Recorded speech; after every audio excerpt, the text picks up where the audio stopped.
Assalamualaikum warahmatullahi wabarakatuh. Perkenalkan, nama saya Alvin Wijaya dengan NIM 23231040 dari Prodi Pendidikan Ilmu Pengetahuan Alam.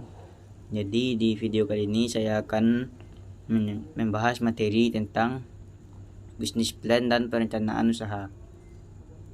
Yang pertama yaitu yang akan saya bahas di sini adalah pengertian bisnis.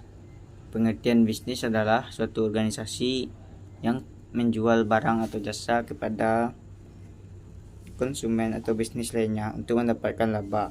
Secara historis, kata bisnis berasal dari bahasa Inggris yaitu bisnis, yang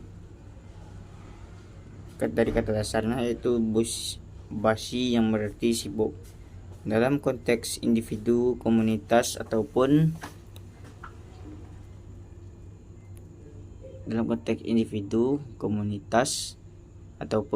masyarakat, dalam artian sibuk mengerjakan aktivitas dan pekerjaan yang mendatangkan keuntungan. Perencanaan bisnis merupakan pedoman untuk mempertajam rencana-rencana yang diharapkan, karena di dalam perencanaan bisnis ini dapat diketahui posisi perusahaan saat ini, arah dan tujuan pembahasan, dan cara mencapai sasaran yang diharapkan. Karena di dalam perencanaan bisnis dapat diketahui posisi perusahaan saat ini, arah dan tujuan, dan cara mencapai sasaran yang ingin dicapai.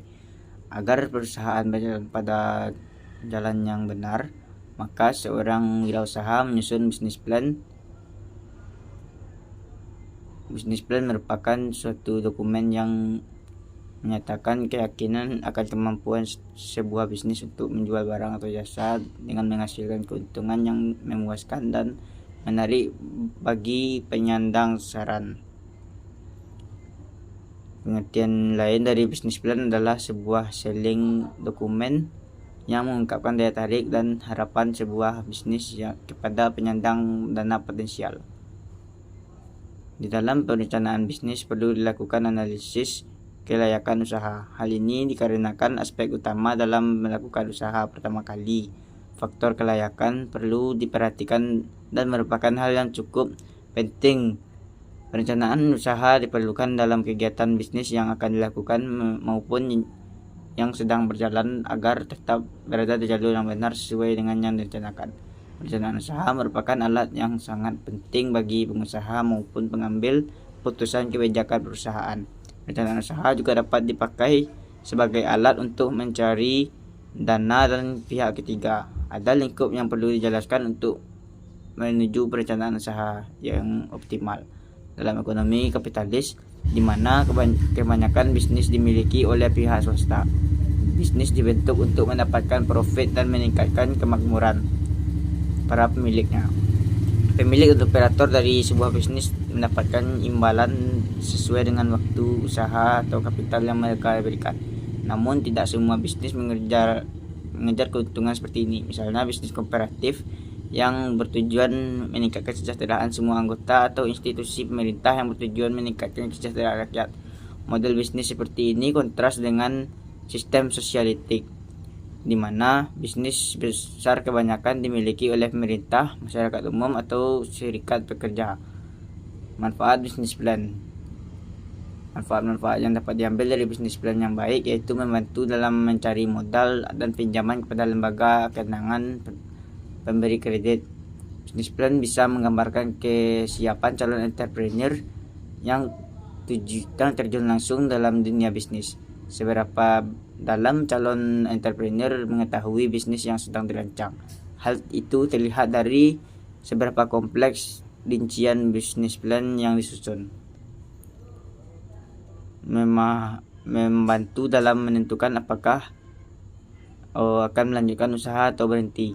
Layaknya rambu-rambu lintas, bisnis plan juga bisa digunakan untuk memutuskan apakah bisnis yang sedang berjalan di track atau sesuai dengan yang direncanakan. Misalnya apakah parameter keuangan yang ada telah tercapai. Bila belum tercapai, mengapa hal itu bisa terjadi? Bagian proses bisnis mana yang salah satu yang salah dan perlu diperbaiki. Membantu dalam mengembangkan ide bisnis. Bisnis plan merupakan salah satu sarana sistematis dalam mempertajam ide bisnis. Membantu dalam mengidentifikasi faktor-faktor penghambat kesuksesan bisnis. Dan selanjutnya menyediakan tujuan yang jelas untuk lingkungan internal perusahaan maupun eksternal perusahaan. Dan yang terakhir yaitu menyediakan gambaran yang jelas tentang calon konsumen potensial, pemasok, dan calon investor. Langkah-langkah membuat bisnis plan terdiri dari pembukaan, rangkuman, strategik, overview, status saat ini, penawaran produk atau jasa, target pasar, strategi pemasaran. Selanjutnya dengan teknologi dan operasional, operasi keuangan, kebutuhan pendanaan, implementasi, dan kesimpulan. Elemen dari bisnis plan terdiri dari ringkasan eksekutif, tujuan, pernyataan misi perusahaan, kepemilikan perusahaan, sejarah perusahaan, lokasi dan fasilitas perusahaan, produk atau jasa, dan deskripsi barang dan jasa, karakteristik dan perbandingan kompetitif barang atau jasa, dan layanan konsumen atau tindak lanjut layanan. Jadi kesimpulan dari materi ini yaitu bisnis plan bisa menggambarkan kesiapan calon entrepreneur yang terjun langsung dalam dunia bisnis. Seberapa dalam calon entrepreneur mengetahui bisnis yang sedang dirancang. Hal ini terlihat dari seberapa kompleks dan rinci bisnis plan yang disusun. Calon investor atau lembaga keuangan pemberi kredit akan melihat kesiapan calon entrepreneur dari bisnis plan yang mereka susun. Bisnis plan akan memperlihatkan apakah bisnis yang sedang direncanakan tersebut realistis untuk dijalankan. Baiklah, sekian materi yang dapat saya sampaikan. Mohon maaf apabila ada kesalahan. Saya akhiri. Assalamualaikum warahmatullahi wabarakatuh.